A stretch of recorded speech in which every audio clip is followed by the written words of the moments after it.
Marcus Williams loved his quiet life in Willowbrook. The small neighborhood sat on the edge of town, where the houses were neat and the streets were clean. Marcus had bought his house 3 years ago when he got his job at the computer company.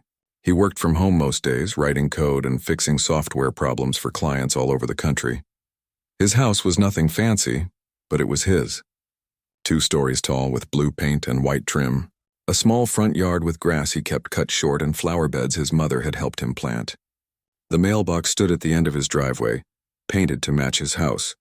Everything was exactly how he wanted it. The neighbors were friendly enough. Mrs. Chen next door always waved when she got her mail. The Johnson family across the street had teenage kids who were polite and quiet. Mr. Rodriguez down the block sometimes stopped to chat about the weather or the local baseball team. It was the kind of place where people minded their own business but still looked out for each other. Marcus had a routine that worked for him. He woke up early, made coffee, and checked his emails before most people were even awake. By 7 in the morning, he was already at his computer, working on whatever project needed his attention. He took breaks to walk around the block or work in his small garden. In the evenings, he might sit on his front porch with a book or watch the sunset. Life was good and peaceful until Patricia Henderson moved into the corner house. The moving truck arrived on a Tuesday in late spring.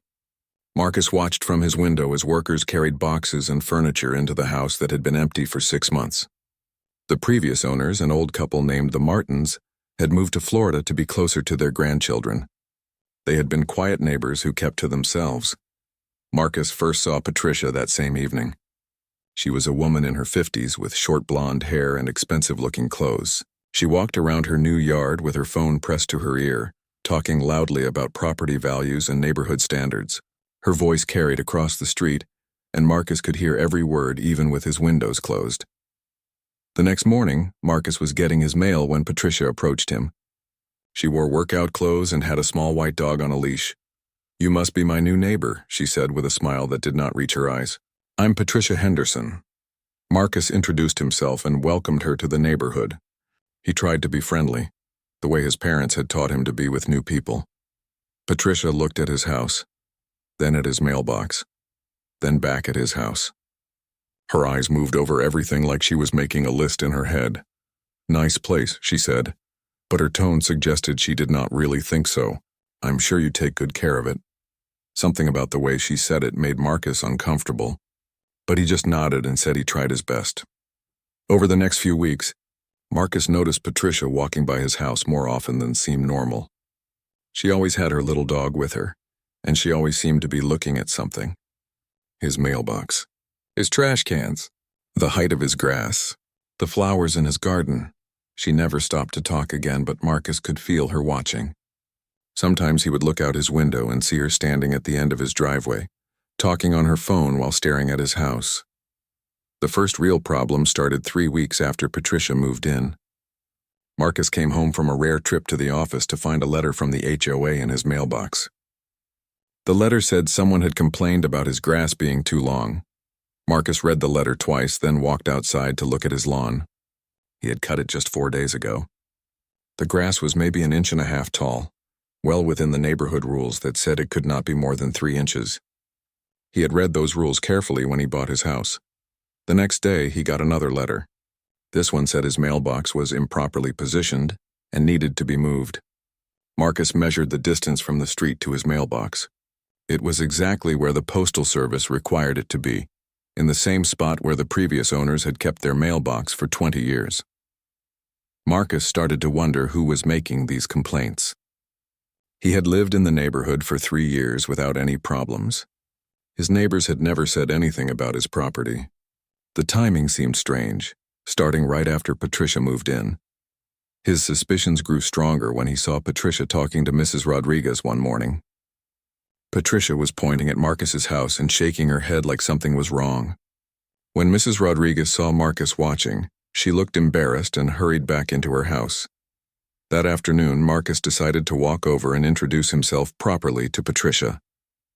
Maybe there was some misunderstanding they could clear up. Patricia was in her front yard watering flowers with an expensive-looking hose. When she saw Marcus approaching, her friendly smile from their first meeting was nowhere to be found. "Can I help you?" she asked like he was a stranger trying to sell her something. Marcus explained about the HOA letters and asked if she knew anything about the complaints. Patricia's expression changed. The fake politeness disappeared and something cold took its place. "Well," she said slowly, "I have noticed some things that don't quite fit with the neighborhood standards. This is a nice area, you know. People have certain expectations." She looked at his clothes, his hair, his skin color. The look lasted just a moment, but Marcus felt it like a cold wind. "I'm sure you understand," Patricia continued, "that maintaining property values is important for everyone. Some people just need a little guidance about how things work in neighborhoods like this." Marcus felt his stomach tighten. He had heard that tone before, had seen that look before. It was the same way some people had looked at him in college, at his first job, in stores where they watched him a little too closely. "My property is well maintained," Marcus said calmly. "I follow all the rules." Patricia smiled again, but it was not a kind smile. "Of course you do your best," she said. "But sometimes what people think is good enough isn't quite what the community expects. Maybe you just need to try a little harder." Marcus realized that no amount of reasoning would work with this woman. She had already decided what she thought about him, and nothing he said would change her mind. As he walked back to his house, Marcus could feel Patricia watching him. When he turned around at his front door, she was still standing in her yard with the hose in her hand, staring at him with that cold smile. That night, Marcus could not sleep well. He kept thinking about Patricia's words and the way she had looked at him. He had worked hard to build a good life in this neighborhood. He paid his mortgage on time, followed all the rules, and treated his neighbors with respect. But now he had the feeling that none of that would matter to Patricia Henderson. She had made up her mind about him, and Marcus suspected his peaceful life in Willowbrook was about to become much more complicated. Marcus woke up on Tuesday morning to the sound of rain hitting his bedroom window. The weather forecast had called for storms all week, and the gray clouds outside looked like they planned to stick around. He made his coffee and settled down at his computer to start work, listening to the steady drumming of water on his roof. Around 10 in the morning, the rain finally stopped. Marcus decided to take a break and check his mail. He grabbed his jacket and walked down his driveway, enjoying the fresh smell of wet earth and clean air. What he saw at the end of his driveway made him stop in his tracks. His mailbox was destroyed.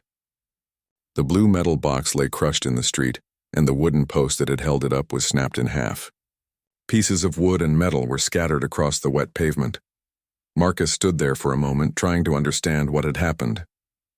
The mailbox had been fine yesterday evening when he got home from the grocery store. Now it looked like a truck had run over it. He walked closer to examine the damage. The metal box was completely flattened, and the letters and numbers that marked his address were scraped away.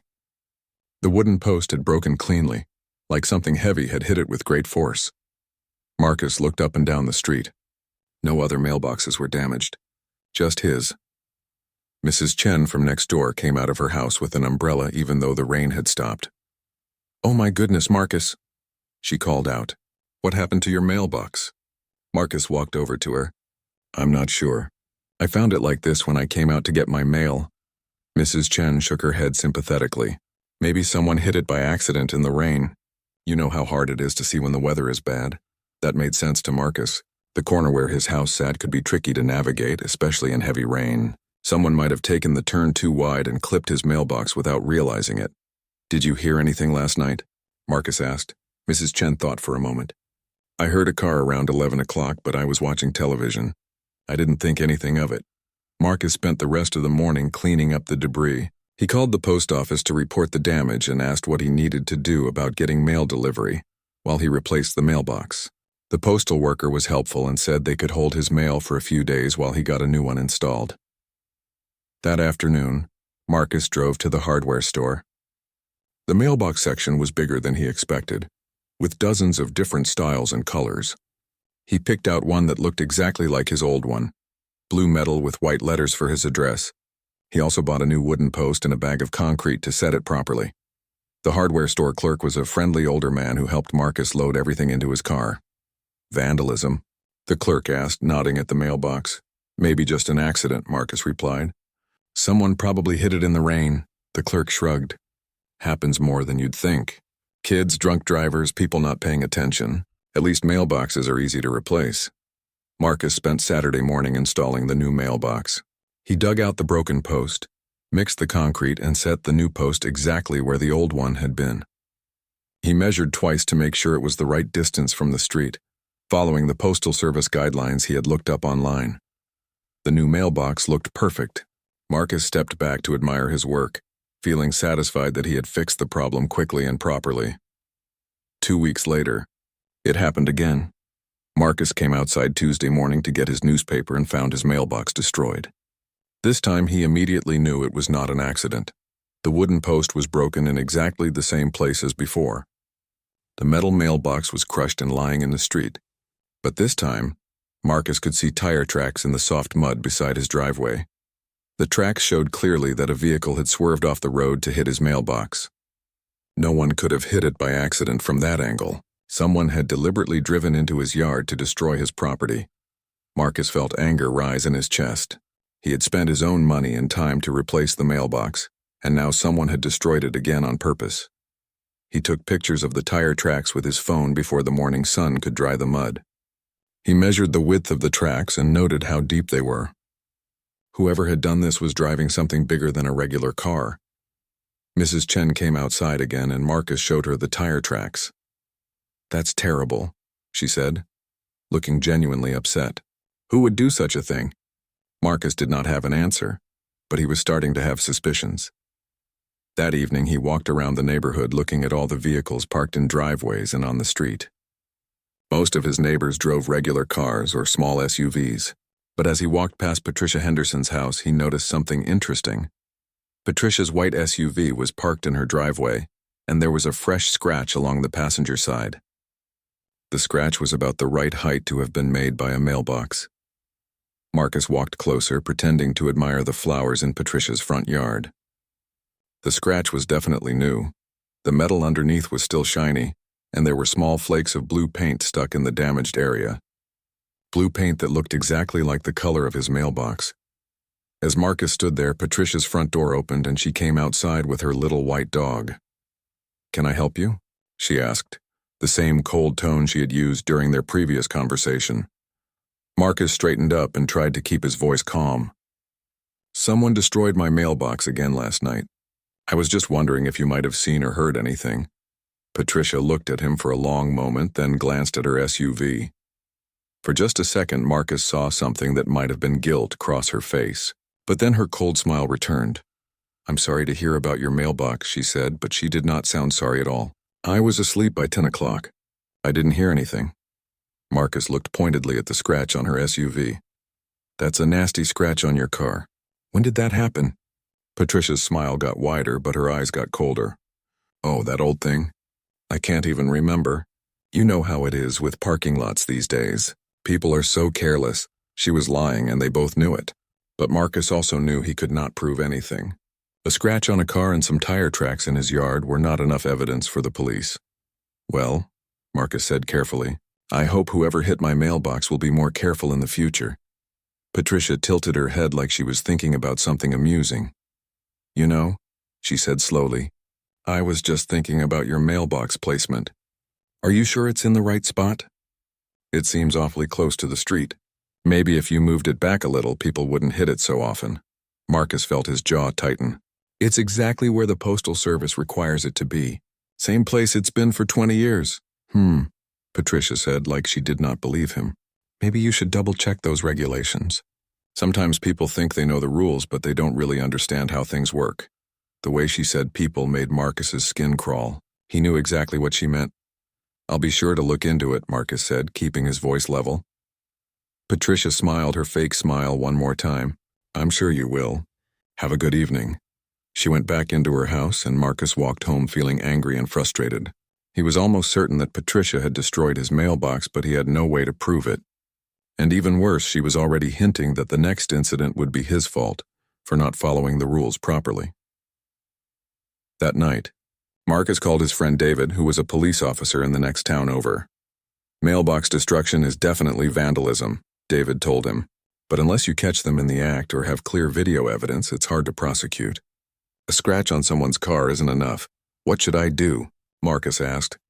Install a security camera, David suggested, and document everything. Take pictures, keep records of when it happens, note any witnesses. If this person keeps doing it, eventually they'll make a mistake. Marcus decided to follow David's advice. The next day, he ordered a basic security camera online and made plans to install it over the weekend. But as he replaced his mailbox for the second time, Marcus had a feeling that Patricia Henderson was just getting started. The way she had looked at him, the tone of her voice, the obvious lie about her car, it all pointed to someone who had decided he did not belong in her neighborhood. Marcus had worked too hard to build his life here to let someone like Patricia drive him away. But he also knew that this was bigger than just a mailbox. This was about Patricia trying to make him feel unwelcome in his own home. As he hammered the new post into the ground, Marcus made a promise to himself. He would not be intimidated and he would not back down. Whatever Patricia Henderson had planned, he would be ready for it. Marcus thought installing the security camera would solve his problem. The small device sat mounted under the eave of his roof, pointed directly at his mailbox. He had spent a Saturday afternoon running cables and setting up the recording system on his computer. Now he would have proof if someone tried to destroy his property again. He did not have to wait long. 3 weeks after installing the camera, Marcus woke up to find his mailbox destroyed for the third time. The wooden post was snapped, the metal box was crushed, and pieces were scattered across the street just like before. But this time, Marcus had video evidence. He hurried inside and pulled up the camera footage on his computer. The recording showed his quiet street at 2 in the morning, lit only by a few streetlights. At 2:17 a.m., headlights appeared at the end of the block. A white SUV drove slowly down the street, then suddenly swerved across the road and slammed into Marcus's mailbox. The impact was clearly deliberate. The driver had turned the wheel hard to the right to hit the mailbox, then immediately corrected course and drove away. Marcus played the video several times, trying to see the license plate or get a clear view of the driver, but the SUV was too far away and the streetlights were too dim. All he could see for certain was that it was a white SUV that matched Patricia Henderson's vehicle. Marcus made copies of the video and called the police. Officer Williams arrived an hour later and watched the footage with interest. "That's definitely intentional," the officer said, "but I can't make out a license plate or see who's driving." "Do you have any idea who might want to vandalize your property?" Marcus hesitated. He suspected Patricia, but he knew how accusations like that could backfire if he was wrong. "I have a neighbor who's been making complaints about my property to the HOA," Marcus said carefully. "She drives a white SUV that looks similar to this one." Officer Williams took notes and said he would talk to Patricia as part of his investigation. But when he came back an hour later, his expression told Marcus everything he needed to know. "Your neighbor says she was home asleep," Officer Williams reported. "She showed me her SUV and there's no obvious damage that would suggest she hit anything recently." Marcus felt frustrated but not surprised. Patricia had probably already fixed or covered up any damage to her car. "What happens now?" Marcus asked. "I'll file a report, and if you can get clearer video evidence in the future, we can pursue charges," Officer Williams said. "But right now, we don't have enough for an arrest." 2 weeks later, it happened again. This time, Marcus was ready. He had installed a second camera with night vision and better zoom capability. When he reviewed the footage, he could clearly see a white SUV deliberately swerving to hit his mailbox. He could even make out part of the license plate. Marcus called Officer Williams back, excited to finally have the evidence he needed. But when Officer Williams ran the partial license plate, he found 3 white SUVs in the area that matched the visible numbers. Patricia's was one of them, but so were vehicles owned by people who lived miles away. "It's still not enough for charges," Officer Williams explained. "A defense lawyer would argue that any of these vehicles could have been the one in the video." Marcus was rebuilding his mailbox for the 4th time when Mr. Johnson from across the street walked over. "This is getting ridiculous," Mr. Johnson said, shaking his head. "Whoever's doing this needs to be stopped." "You haven't seen anything, have you?" Marcus asked hopefully. Mr. Johnson looked uncomfortable. "Well, I don't like to gossip about neighbors." "Please," Marcus said. "I'm just trying to figure out who's targeting my property." Mr. Johnson glanced around to make sure no one else was listening. "I've seen Patricia Henderson driving around the neighborhood late at night, usually around midnight or later. always in that white SUV of hers. Did you see her the nights my mailbox was destroyed? I can't say for certain, Mr. Johnson replied. But I do remember seeing her drive by around 2 in the morning a few times. Seemed odd, you know? Most people are asleep by then. This was the closest thing to a witness Marcus had found, but it still was not enough proof for the police. The 5th incident happened on a Friday night. Marcus had started sleeping with his phone next to his bed, set to alert him whenever the security camera detected motion. At 1:45 a.m., his phone buzzed. Marcus jumped out of bed and looked out his window just in time to see taillights disappearing around the corner. His mailbox was destroyed again and the white SUV was already gone. But this time, Marcus decided to take a different approach. Instead of calling the police right away, he got dressed and walked over to Patricia's house. Her white SUV was parked in the driveway, and when Marcus got close enough, he could feel heat radiating from the engine hood. The car had been driven recently. Very recently, Marcus took pictures of the warm hood and the fresh tire marks in Patricia's driveway that matched the mud from his yard. When Officer Williams arrived the next morning, Marcus showed him all the evidence. It's suspicious, Officer Williams admitted, but feeling a warm car engine isn't proof that she destroyed your mailbox. She could have come home from somewhere else. Marcus was starting to understand that Patricia was being very careful to avoid leaving definitive proof. She was smart enough to know exactly how far she could go without getting arrested. The 6th incident was different. This time, Marcus was ready with something Patricia had not expected. He had borrowed a professional-grade security camera from his friend David and positioned it in a neighbor's yard with a clear view of his mailbox. The video from this camera was crystal clear. It showed Patricia Henderson's white SUV approaching at 2:30 a.m. The camera caught her license plate number, and when she got out to inspect the damage after hitting the mailbox, it captured her face clearly in the headlight beams. Marcus felt triumphant as he called Officer Williams. Finally, he had the evidence he needed. But when Officer Williams went to arrest Patricia, she was ready with a story. I was driving home from my sister's house, Patricia told the officer calmly. I took that route because there was construction on the main road. I did notice the mailbox was damaged when I drove past, but I assumed someone else had hit it earlier. She produced a receipt from a 24-hour diner that was time-stamped 2:15 a.m., 15 minutes before the mailbox was destroyed. The diner was on a route that would take her past Marcus's house. She's claiming she just happened to drive by after someone else destroyed the mailbox, Officer Williams explained to Marcus later. And she has an alibi that puts her at the diner 15 minutes before the incident. Marcus stared at the officer in disbelief. But the video clearly shows her stopping to look at the damage. Why would she stop to examine a mailbox that was already broken?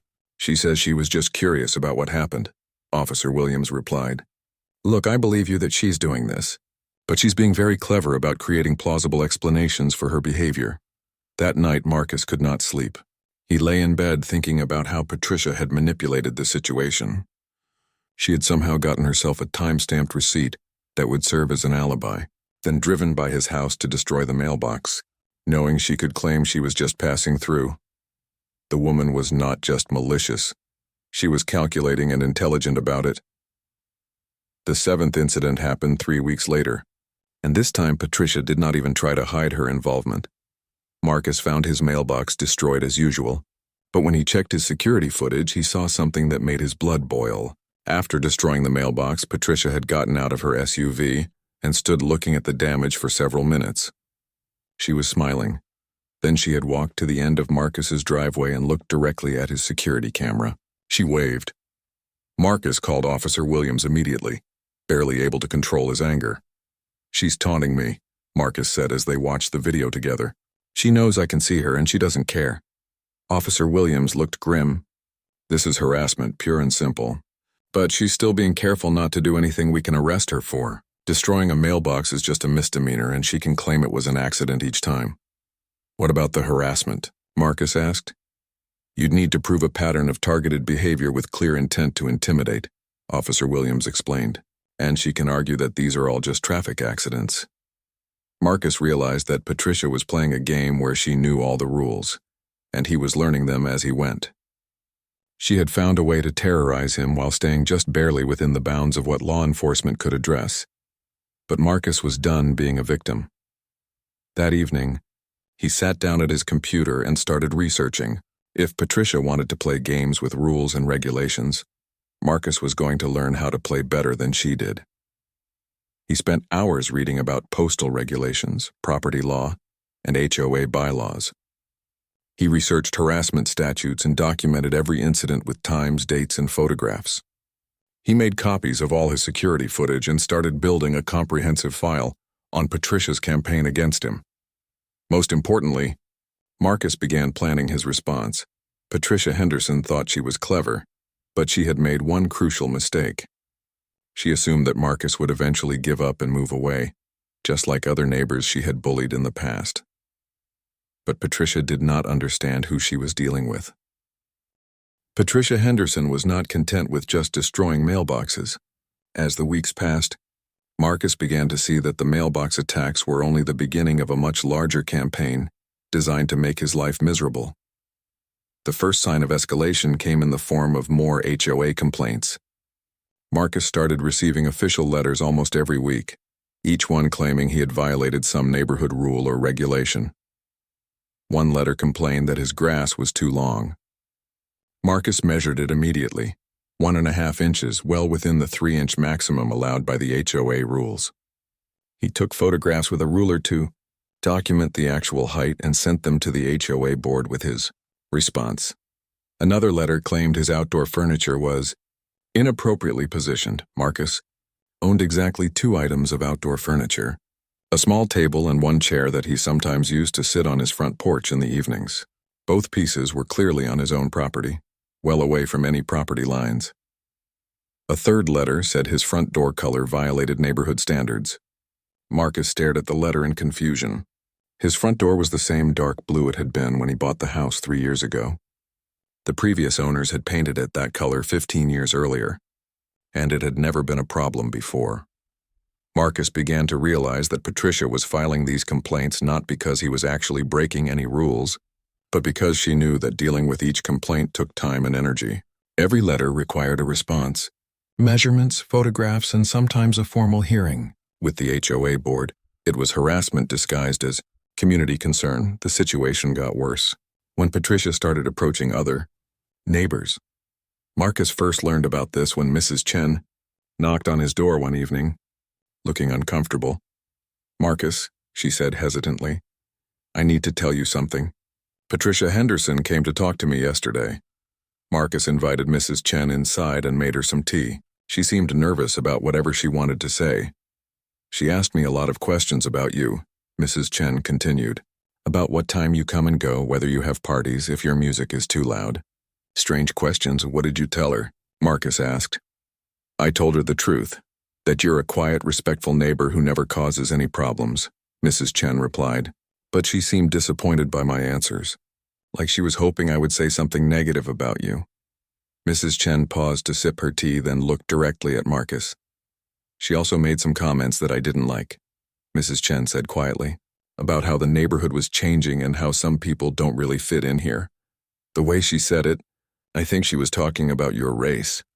Marcus felt his stomach tighten, but he was not surprised. He had sensed Patricia's prejudice from their first conversation. "Did she ask you to make any complaints about me?" Marcus asked. Mrs. Chen nodded reluctantly. "She suggested that maybe I should report noise violations or property maintenance issues. She said it would be good for the community if more neighbors spoke up about problems." "But there aren't any problems," Marcus said. "Exactly," Mrs. Chen replied firmly. "That's what I told her." She didn't seem happy about it. Over the next few days, Marcus learned that Patricia had visited several other neighbors with similar requests. Mr. Johnson from across the street confirmed that Patricia had asked him to file complaints about Marcus's garbage cans being positioned incorrectly on trash day. The young couple 2 houses down, the Garcias, told Marcus that Patricia had suggested they complain about his excessive use of outdoor lighting. Marcus's outdoor lighting consisted of 1 small porch light that he turned on each evening, the same as most of his neighbors. Most disturbing was what Patricia had told the Rodriguez family. According to Mrs. Rodriguez, Patricia had claimed that Marcus was probably not the type of person who would maintain his property value, and that having him in the neighborhood might hurt everyone's home values. The racial implications of Patricia's comments were clear to everyone, but they were also vague enough that Patricia could deny any discriminatory intent if confronted. Marcus felt grateful that his neighbors were telling him about Patricia's visits rather than going along with her requests. But he also realized that Patricia was trying to turn the entire neighborhood against him through manipulation and lies. The situation reached a boiling point on a Saturday evening in late summer. Marcus was watering his front garden when Patricia walked by with her small white dog. Instead of ignoring him as she usually did, she stopped at the end of his driveway. "Working hard? I see," Patricia said in a tone that suggested she found something amusing about the sight of Marcus caring for his plants. Marcus straightened up and nodded politely. "Just keeping the garden healthy." Patricia looked at his flower beds, then at his freshly cut lawn, then at his clean driveway. Her expression suggested she was disappointed that she could not find anything to criticize. "You know," Patricia said slowly, "I've been thinking about our conversation from a few months ago, about neighborhood standards and property values." Marcus said nothing, sensing that Patricia was building up to something unpleasant. "I've been talking to some of the other residents," Patricia continued, "and there seems to be some concern about whether everyone in this area really understands what it takes to maintain the quality of life we expect here."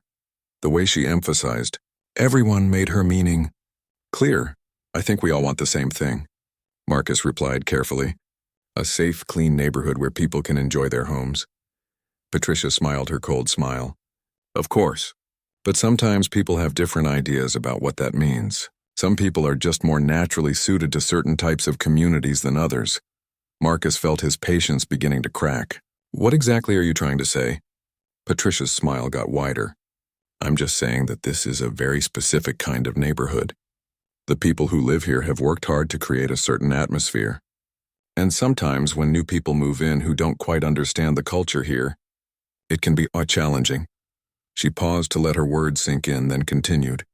"For example, some communities are more comfortable with people who share similar backgrounds and values. People who understand each other without having to explain every little thing." Marcus stared at her, hardly believing that someone would say such things so openly in 2024. "Are you suggesting that I don't belong in this neighborhood because of my race?" Marcus asked directly. Patricia's expression shifted immediately to one of exaggerated surprise and offense. "Race," she said loudly. "I never said anything about race. I'm talking about community standards and property maintenance. If you think everything is about race, that says more about you than it does about me." Her voice had gotten loud enough that several neighbors had come outside to see what was happening. Marcus realized that Patricia had deliberately escalated the conversation in public so she could play the victim. "I simply care about maintaining property values for everyone," Patricia continued, speaking loud enough for the gathering neighbors to hear. "If someone finds that offensive, maybe they're the one with the problem." Marcus looked around at his neighbors, Mrs. Chen, the Johnsons, the Garcias, the Rodriguez family, all watching the confrontation with uncomfortable expressions. "Patricia," Mrs. Chen called out from her front porch, "Marcus has been a wonderful neighbor. His property is always well maintained, and he's never caused any problems for anyone," Mr. Johnson added from across the street. Patricia's smile faltered as she realized the neighbors were not supporting her position. "Well," Patricia said, her voice getting sharper, "I suppose some people have lower standards than others. Not everyone expects the same level of quality in their community." Mrs. Rodriguez stepped forward from her front yard. "Patricia, that's enough. Marcus is a good neighbor and you're being unkind." Patricia looked around at the faces surrounding her, all showing various degrees of disapproval. For a moment her mask of polite concern slipped and Marcus saw genuine anger underneath. "Fine," Patricia said coldly. "I was trying to address concerns diplomatically, but I can see that some people prefer to ignore problems until they become too big to handle." She looked directly at Marcus. "Some situations have a way of resolving themselves whether people want them to or not." The threat in her words was subtle but unmistakable. Patricia turned and walked away, pulling her small dog behind her. As she reached the end of the block, she turned back and stared at Marcus for a long moment before disappearing around the corner. The neighbors gradually dispersed, several of them stopping to speak quietly with Marcus and express their support. "She's completely out of line," Mr. Johnson said, "and frankly, I think she's got some serious problems with prejudice." Mrs. Chen nodded in agreement. "That woman has been nothing but trouble since she moved here. The neighborhood was much more peaceful before she arrived." Marcus thanked his neighbors for their support, but as he went back inside his house, he felt deeply unsettled. Patricia's final comment about situations resolving themselves sounded like a warning that worse things were coming. That night, Marcus sat at his computer and started documenting the evening's confrontation in detail. He wrote down everything Patricia had said, word for word, and made notes about which neighbors had witnessed the conversation. After the public confrontation with Patricia, Marcus knew he could not continue to simply react to her attacks. He had spent months replacing mailboxes, responding to frivolous HOA complaints, and dealing with police reports that led nowhere. Patricia was always one step ahead because she understood the system better than he did. It was time for Marcus to level the playing field. The Monday morning after the confrontation, Marcus took a day off work and dedicated himself to research. He started by pulling out every document related to his house purchase and the neighborhood HOA. He had read these papers when he bought the house, but now he studied them like his life depended on it. The HOA bylaws were more complex than Marcus had realized. There were rules about everything from grass height to garbage can placement to the exact colors allowed for house paint. But as Marcus read more carefully, he began to notice something interesting. Many of the complaints Patricia had filed against him referenced rules that did not actually exist in the official bylaws. The complaint about his outdoor furniture placement, for example, cited a regulation about inappropriate positioning of recreational items that was nowhere to be found in the actual HOA documents. Marcus made a list of every complaint that had been filed against him and cross-referenced each one with the actual HOA rules. Out of 12 complaints, 7 of them referenced non-existent regulations. This meant that either the HOA board was not checking complaints against their own rules, or Patricia was so confident in her position that she thought she could make up rules and no one would question her. Marcus decided to find out which situation he was dealing with. He called the HOA management company and asked to speak with whoever handled complaint investigations. After being transferred twice, he reached a tired-sounding woman named Linda who seemed to handle most of the administrative work. "I've received several violation notices that reference regulations I can't find in my copy of the HOA bylaws," Marcus explained politely. "Could you help me understand which specific rules I'm violating?" Linda put him on hold for several minutes. When she came back, she sounded confused. "I'm looking at your file, Mr. Williams," Linda said. "You've certainly had a lot of complaints filed against you. Let me check these regulation numbers against our master document." Another long hold. When Linda returned, she sounded embarrassed. "Mr. Williams, I owe you an apology. Several of these complaints reference regulations that don't exist in our current bylaws. I'm not sure how these got processed without being verified." "What does that mean for the violations that were issued against me?" Marcus asked. "Well, technically, if the regulation doesn't exist, then there was no violation," Linda replied. "I'll need to review all of these complaints and issue corrections. This is highly irregular." Marcus felt his first real moment of hope in months. "Is there any way to find out who filed these complaints?"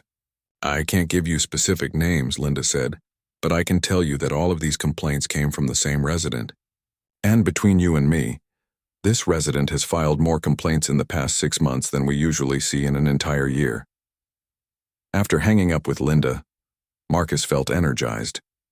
Patricia had been sloppy in her harassment campaign, and now he had documentation that she was filing false complaints. But Marcus was not content to stop there. He wanted to understand exactly who he was dealing with. That afternoon, Marcus drove to the county courthouse. Public records were available to anyone, and Marcus wanted to learn everything he could about Patricia Henderson's history. The courthouse clerk was helpful and showed Marcus how to search property records, court filings, and other public documents. Marcus spent 3 hours digging through files and taking notes. What he found was disturbing. Patricia Henderson had lived in 4 different neighborhoods over the past 10 years. In each location, she had been involved in disputes with neighbors that eventually led to her moving away. In her previous neighborhood, Patricia had filed a lawsuit against her neighbors claiming they were violating noise ordinances. The case had been dismissed when it came to light that Patricia had been measuring noise levels during the day and claiming they were nighttime violations.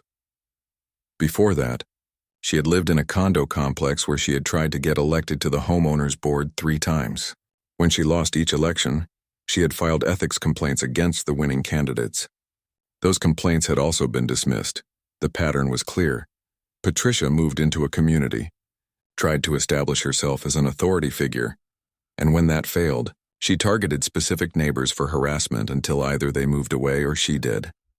Most troubling was a police report from her previous address. A Hispanic family had filed a restraining order against Patricia after she had repeatedly called police to report them for suspicious activity that turned out to be normal family activities like having relatives visit or working in their yard. The restraining order had been granted, and Patricia had moved away 2 months later. Marcus photographed the relevant documents and drove home with a much clearer picture of what he was facing. Patricia was not just a difficult neighbor. She was a serial harasser who specifically targeted people of color and used official channels to make their lives miserable.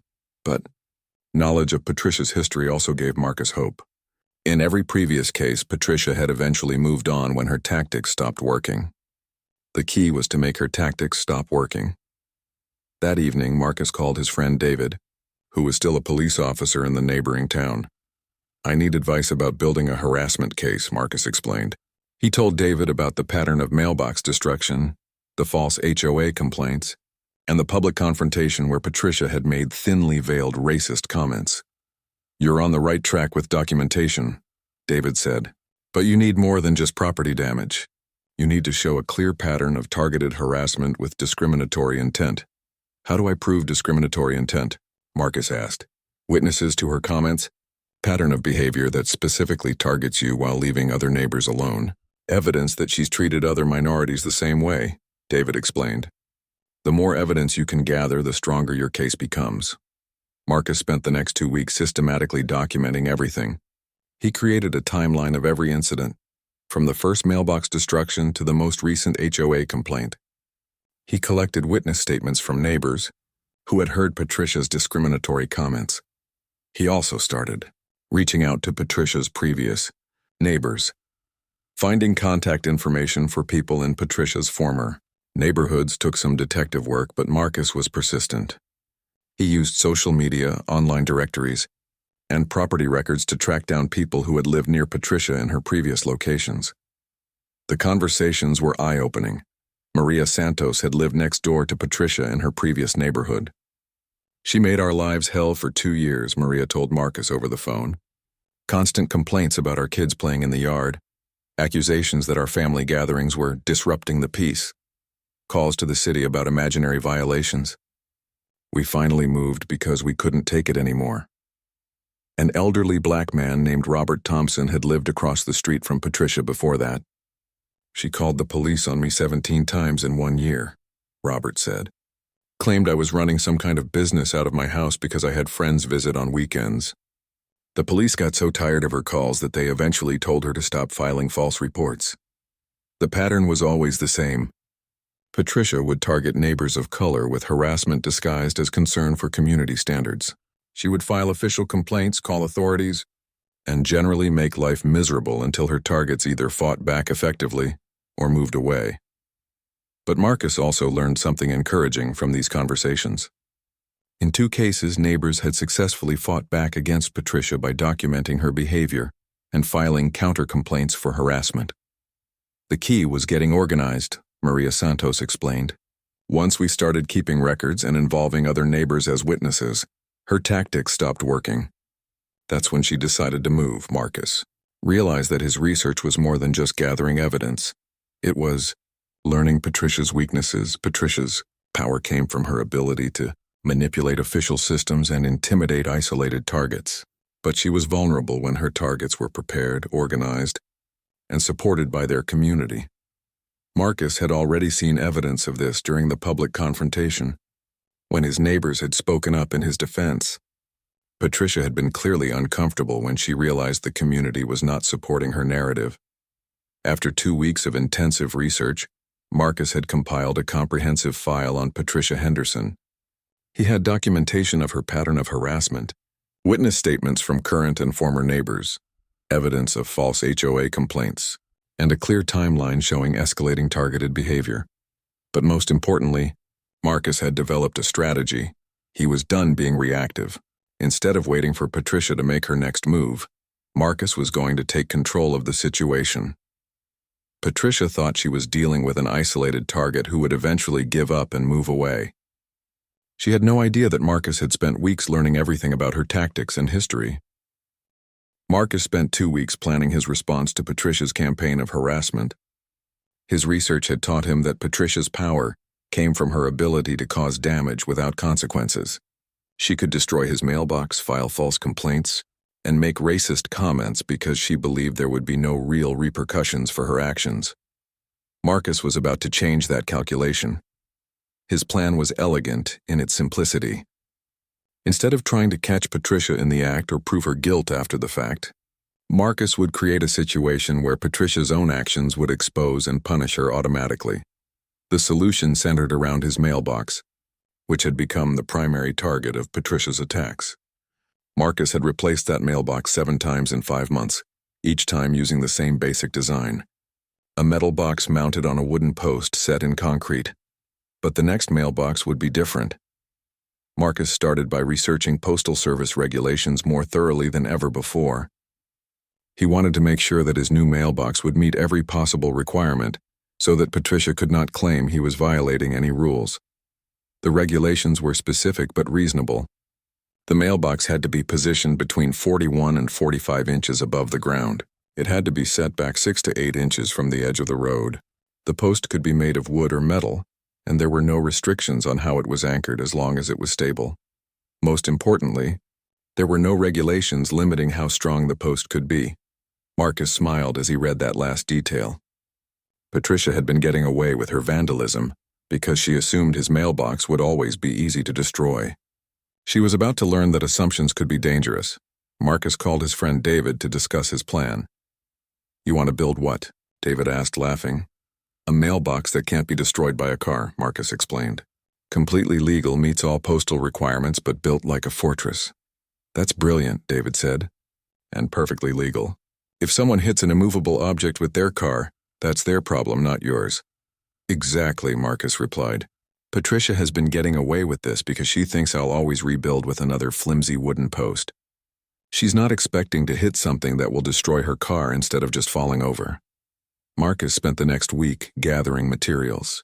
The project required careful planning because he wanted the finished mailbox to look completely normal from the street while being virtually indestructible. The foundation would be the key. Instead of a simple wooden post set in a small hole, Marcus planned to create a concrete foundation that extended 3 feet deep and 2 feet wide. The visible post would be steel pipe filled with concrete and anchored to the underground foundation with steel rebar. To disguise the strength of the installation, Marcus would cover the steel post with decorative wood that looked identical to his previous mailboxes. From the street, it would appear to be the same simple wooden post that Patricia had destroyed so many times before. Marcus rented a small excavator for the weekend to dig the foundation hole. He told his neighbors he was installing a more permanent mailbox solution to prevent future vandalism. Mrs. Chen and the Johnsons offered to help, turning the project into an impromptu neighborhood gathering. "This looks like serious construction," Mr. Johnson observed as Marcus dug the foundation hole. "Are you building a mailbox or a bunker?" "Just want to make sure it stays put this time," Marcus replied with a grin. The concrete work took most of Saturday. Marcus mixed and poured concrete for the foundation, then set the steel rebar that would anchor the post. The underground foundation was massive, far more than would ever be needed for a simple mailbox, but exactly what Marcus wanted for his special purpose. Sunday morning, Marcus installed the steel post. It was a 6-inch diameter pipe that extended 4 feet above ground and 2 feet below, filled with concrete and welded to the rebar foundation. When the concrete cured, the post would be able to withstand the impact of a freight train. But the most important part of Marcus's plan was making the installation look innocent. He covered the steel post with wooden boards that matched his previous mailboxes exactly. He planted flowers around the base to disguise the size of the concrete foundation. When he mounted the metal mailbox on top, the entire installation looked identical to what had been there before. Marcus stepped back to admire his work. From the street, it looked like a simple wooden post holding a standard mailbox. Patricia would have no reason to suspect that anything had changed. But Marcus knew that the next time Patricia tried to destroy his mailbox, she would be in for the surprise of her life. Marcus had learned about physics in college, and he understood exactly what would happen when Patricia's SUV hit an immovable object at 30 miles per hour. The energy that used to go into breaking a wooden post and crushing a mailbox would have to go somewhere else. It would go into destroying Patricia's car. Marcus spent Monday morning installing his security cameras in new positions that would capture better footage of the inevitable collision. He also added motion sensors that would alert him immediately when someone approached his mailbox. The waiting game began. Marcus did not have to wait long for Patricia to notice the new mailbox. 2 days after installation, he saw her walking by with her small dog, stopping to examine his property as usual. Patricia walked closer to the mailbox than she normally did, examining the wooden post and the flowers around the base. Marcus watched from his window as she ran her hand along the post, probably checking to see if it felt sturdy. The wooden covering hid the steel underneath perfectly. To Patricia, it looked exactly like the same type of post she had destroyed 7 times before. Marcus saw Patricia smile to herself as she walked away. She was probably already planning her next attack, confident that she could destroy this mailbox as easily as all the others.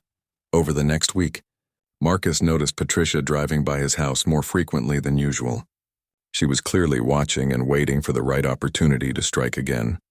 Marcus used the waiting time to prepare for the aftermath of what was coming. He researched body shops that could handle major collision damage, learned about insurance claim procedures for intentional vehicle damage, and consulted with his lawyer friend about potential legal consequences for Patricia. He also prepared himself mentally for what would happen. Marcus was not a vindictive person by nature, and he took no pleasure in the thought of someone getting hurt. But Patricia had made her choice to escalate their conflict through repeated criminal behavior. The consequences of that choice were entirely her responsibility. Friday night, Marcus went to bed with his phone set to alert him if the motion sensors detected anyone near his mailbox. He had been sleeping lightly for weeks, always ready for Patricia's next attack. But this time, when she struck, Marcus would be ready. This time, when Patricia tried to destroy his property, she would discover that actions have consequences. And this time, instead of Marcus waking up to find his mailbox destroyed and his property damaged, Patricia would wake up to find her car destroyed and herself facing serious legal consequences for her actions. Marcus had spent months being Patricia's victim, but the engineering student in him had designed a solution that would turn Patricia into a victim of her own malicious behavior. The mailbox stood in Marcus's front yard like a trap waiting to be sprung. It looked innocent and vulnerable, exactly like the previous 7 mailboxes Patricia had destroyed. But appearances could be deceiving, and Patricia Henderson was about to learn that lesson in the most expensive and humiliating way possible. Marcus drifted off to sleep on Friday night with a calm smile on his face. His months of research, planning, and careful engineering were about to pay off. Patricia thought she was dealing with a passive victim who would always be easy to intimidate and harass.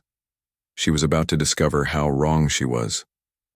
Marcus woke up at 5:30 a.m. on the following Tuesday to a sound he had never heard before in his quiet neighborhood. It was the harsh screech of twisting metal, followed immediately by the blaring of a car alarm and what sounded like steam escaping from an engine. For a moment, Marcus lay in bed wondering if he was dreaming. Then his phone buzzed with motion alerts from his security cameras, and he realized that Patricia had finally taken the bait. Marcus jumped out of bed and looked out his window. What he saw exceeded even his best expectations. Patricia's white SUV was wrapped around his mailbox like a piece of crumpled paper. The front end of the vehicle was completely destroyed, with the hood bent upward and steam pouring from the radiator.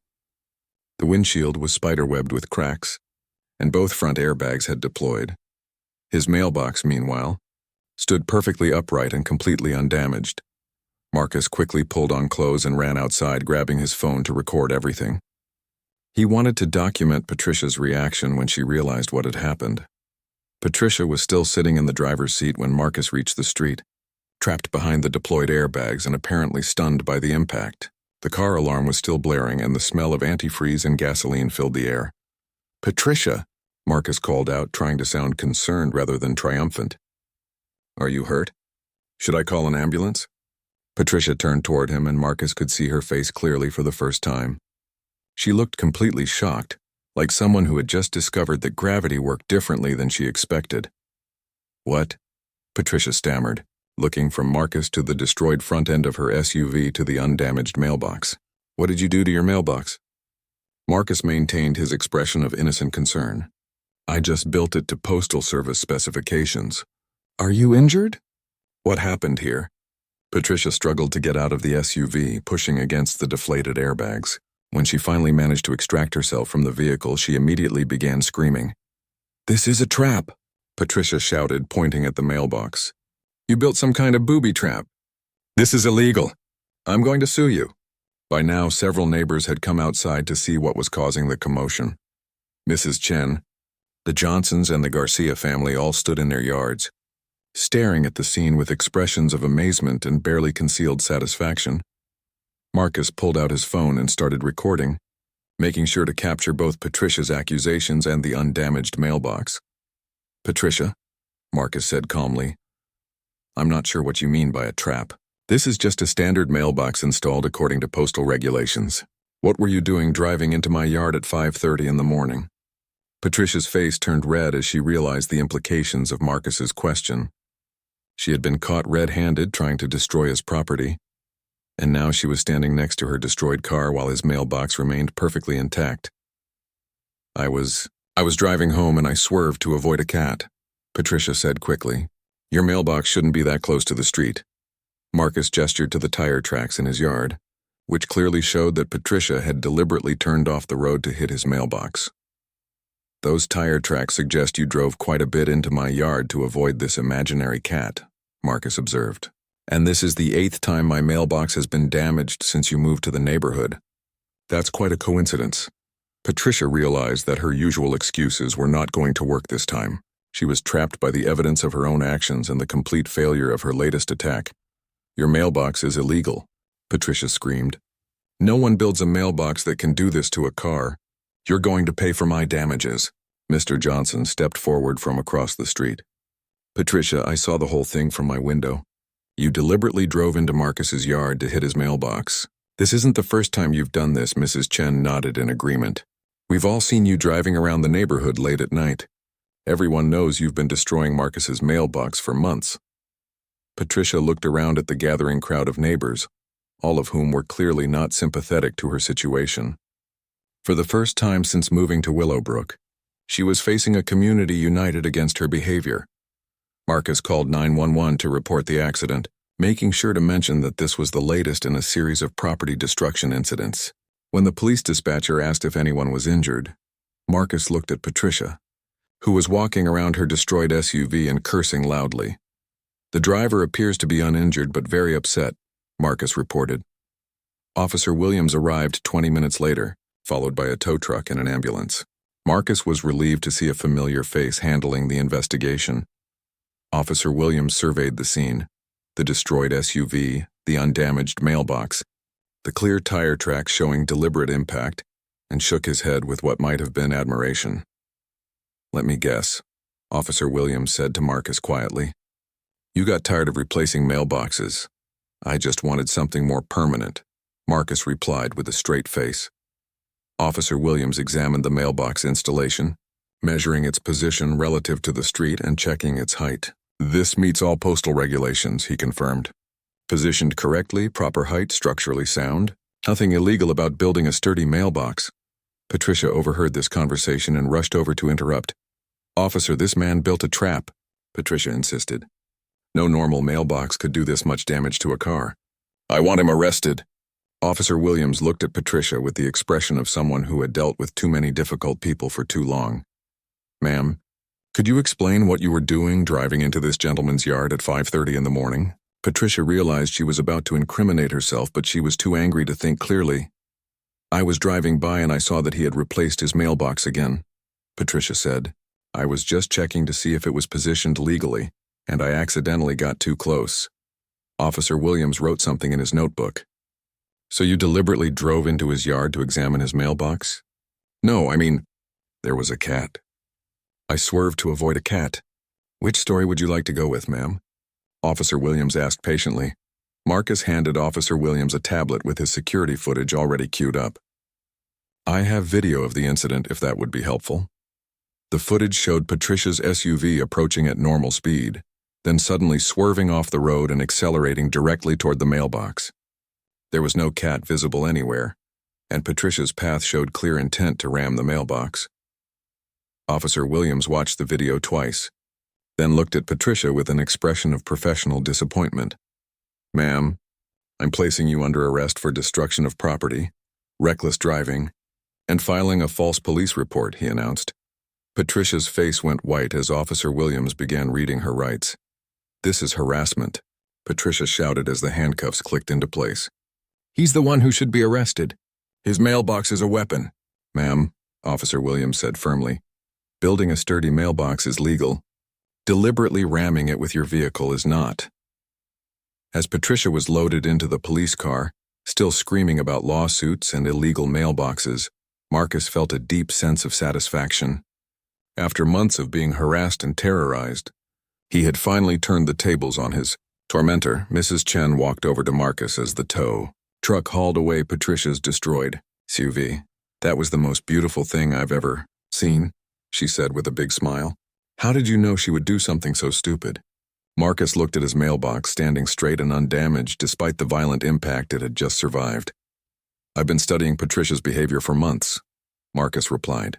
"She always escalates when her previous tactics fail. I just gave her a target she couldn't resist and let her destroy herself." The tow truck driver paused to examine Marcus's mailbox before leaving. "That's some serious engineering," the driver said appreciatively. "What did you build this thing out of?" Marcus smiled. "Steel, concrete, and physics." As the crowd of neighbors dispersed, all of them congratulating Marcus on his brilliant solution, Marcus felt truly peaceful for the first time in months. Patricia Henderson had spent months trying to drive him out of his neighborhood through intimidation and harassment. She had destroyed his property, filed false complaints, and made racist comments designed to make him feel unwelcome. But Marcus had turned Patricia's own malicious behavior against her. By simply building a mailbox that could not be destroyed, he had created a trap that only Patricia's criminal intent could spring. The best part was that Marcus had done nothing wrong. His mailbox met all regulations, was positioned correctly, and was built to last. If Patricia had simply left it alone, her car would still be intact and she would not be facing criminal charges. But Patricia could not leave it alone. Her compulsion to harass and intimidate had driven her to destroy herself against an immovable object. As Marcus walked back to his house, he paused to pat his mailbox affectionately. It had served its purpose perfectly, standing firm against Patricia's final attack and exposing her criminal behavior for all to see. Marcus had learned an important lesson about dealing with bullies. Sometimes the best defense is to let them defeat themselves. The aftermath of Patricia's spectacular collision with Marcus's reinforced mailbox unfolded exactly as Marcus had hoped it would. What he had not expected was how quickly and completely Patricia's entire world would collapse around her. The first blow came from Patricia's insurance company. 3 days after the accident, Patricia received a call from her insurance adjuster. Marcus happened to be working in his front yard when Patricia stormed out of her house with her phone pressed to her ear, shouting loud enough for the entire neighborhood to hear. "What do you mean you won't cover the damage?" Patricia screamed into the phone. "I pay my premiums. I have full coverage." Marcus could not hear the other side of the conversation, but he could guess what Patricia was being told. Insurance companies did not cover damage that resulted from intentional criminal acts. It was an accident, Patricia continued. "I swerved to avoid an animal." Apparently, the insurance company had reviewed Marcus's security footage, which clearly showed Patricia deliberately ramming his mailbox. The adjuster was probably explaining that insurance fraud was a felony, and that Patricia should be grateful they were not pressing additional charges. Patricia hung up the phone and threw it across her yard, where it landed in her flower bed with a crash. Marcus felt a small surge of satisfaction. Patricia's SUV had been completely totaled in the collision, and now she would have to pay for the damage herself. The repair estimate was over $25,000, more than the vehicle was worth. The second blow came from the legal system. Officer Williams had arrested Patricia on multiple charges, and the district attorney's office decided to prosecute her aggressively. The clear video evidence combined with Patricia's history of harassment complaints and the testimony of multiple neighbors made it an easy case to build. Marcus received a call from the prosecutor's office asking him to provide a victim impact statement. During that conversation, he learned just how much trouble Patricia was facing. Ms. Henderson is being charged with 7 counts of destruction of property for the previous mailbox incidents, plus reckless driving, filing false police reports, and harassment, the prosecutor explained. The video evidence makes this a very strong case. Marcus also learned that several of his neighbors had come forward with additional evidence of Patricia's harassment campaign. The Rodriguez family had provided recordings of Patricia's racist comments about property values. Mrs. Chen had documented the false complaints Patricia had encouraged neighbors to file. The Johnsons had photographs of Patricia measuring Marcus's grass with a ruler, looking for violations that did not exist. The prosecutor was building a comprehensive case that showed a deliberate pattern of targeted harassment based on racial discrimination. The third blow came from the HOA. Linda from the HOA management company called Marcus with an update about the investigation into the false complaints that had been filed against him. "We've completed our review of all the complaints filed against your property," Linda reported. 12 complaints were filed, and 11 of them referenced non-existent regulations or were factually incorrect. "We're issuing formal apologies and removing all of these violations from your record." But the HOA board was not stopping there. At their next monthly meeting, they voted to impose significant fines on Patricia for filing false complaints and engaging in harassment of other residents. "The board takes discrimination and harassment very seriously," Linda explained. "Ms. Henderson is being fined $500 for each false complaint, plus an additional $2,000 for violating our community conduct standards." Marcus did some quick math. With 11 false complaints plus conduct violations, Patricia owed the HOA over $7,000 in fines. The fourth blow was social isolation. Within a week of the mailbox incident, everyone in the neighborhood knew what Patricia had been doing. The story spread quickly through the community, and Patricia found herself completely ostracized. Marcus watched from his window as Patricia tried to walk her dog around the neighborhood.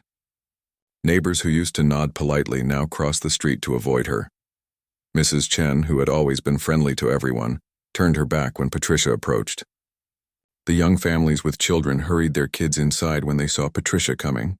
At the local grocery store, Marcus overheard 2 women from his neighborhood discussing Patricia's behavior. "I can't believe we let her fool us for so long," one woman said. "She seemed so concerned about property values, but she was just a racist trying to drive out the black family." "Thank goodness Marcus was smart enough to outsmart her," the other woman replied. "That mailbox trick was brilliant. She literally destroyed herself." The story had also spread beyond the neighborhood. Someone had posted Marcus's security footage online, and it quickly went viral with captions like, "Karen meets physics and how to stop a mailbox bully forever." The video gained millions of views, and Patricia became an internet symbol of racist behavior backfiring spectacularly. Comments poured in from people sharing their own stories of dealing with neighborhood bullies and celebrating Marcus's creative solution. Patricia tried to fight back by hiring a lawyer to sue Marcus for creating what she called a dangerous trap, but the lawyer quickly determined that Patricia had no case. Marcus's mailbox met all legal requirements and was positioned exactly where postal regulations required it to be. There was nothing illegal about building a sturdy mailbox, and Patricia's own video-recorded criminal behavior made her lawsuit frivolous. The lawyer withdrew from the case after Patricia could not pay his retainer fee, leaving her to face the criminal charges without professional representation. 6 months after the mailbox incident, Patricia's situation had become completely untenable. She faced thousands of dollars in legal fines, HOA penalties and repair costs that she could not afford. Her insurance had dropped her coverage entirely. The criminal charges were moving toward trial, where she would likely face jail time and additional fines. Most importantly, Patricia had lost the thing she valued most, her position as a neighborhood authority figure. Instead of being seen as a community leader protecting property values, she was now known throughout the area as a racist bully who had been defeated by a mailbox. Marcus noticed the for sale sign appear in Patricia's front yard on a gray Tuesday morning in late fall. He was not surprised. Patricia's campaign of harassment had backfired so completely that staying in Willowbrook was no longer an option for her. The house sold quickly, well below market value. Patricia was desperate to leave and accepted the first reasonable offer she received. Marcus learned from Mrs. Chen that Patricia had moved to a different state, presumably to start fresh where no one knew about her humiliating defeat. The day Patricia moved out, several neighbors gathered in Marcus's front yard to watch the moving truck load her belongings. There was a celebratory atmosphere as the woman who had made their community less welcoming finally left for good. "Good riddance," Mr. Johnson said, speaking for everyone. "This neighborhood is better off without her." Mrs. Rodriguez brought Marcus a homemade pie to thank him for standing up to Patricia's bullying. "You saved our community," she said warmly. That woman was trying to drive out anyone who didn't look like her. As the moving truck disappeared around the corner, Marcus felt a deep sense of satisfaction. He had not only protected himself from Patricia's harassment, but had also protected future victims from experiencing what he had endured. Marcus's mailbox became something of a local legend. Neighbors would bring visiting. Friends and relatives by to see the Patricia-proof mailbox that had ended months of harassment. With one spectacular collision, the story spread beyond the neighborhood through social media and news reports. Marcus received messages from people across the country who had dealt with similar neighborhood bullies. Many asked for advice about how to build their own reinforced mailboxes. Marcus became an inadvertent expert on dealing with harassment through clever engineering. He started a blog documenting his experience and providing practical advice for people facing similar situations. "The key is to make the bully defeat themselves," Marcus wrote in his most popular blog post. Patricia thought she was targeting a helpless victim, but she was actually attacking someone who was smarter and more patient than she was. When bullies face real consequences for their actions, they usually move on to easier targets. The blog attracted thousands of readers and dozens of success stories from people who had used Marcus's strategies to deal with their own neighborhood bullies. 1 year after Patricia's departure, Marcus's life had returned to the peaceful routine he had enjoyed before her arrival. He worked from home, maintained his garden, and enjoyed friendly relationships with all his neighbors. The house where Patricia had lived was purchased by a young family with 2 small children. The new neighbors, the Williams family, were friendly and respectful people who fit seamlessly into the community. Marcus often sat on his front porch in the evenings, reading a book or watching the sunset. His reinforced mailbox stood at the end of his driveway like a monument to the power of intelligent resistance.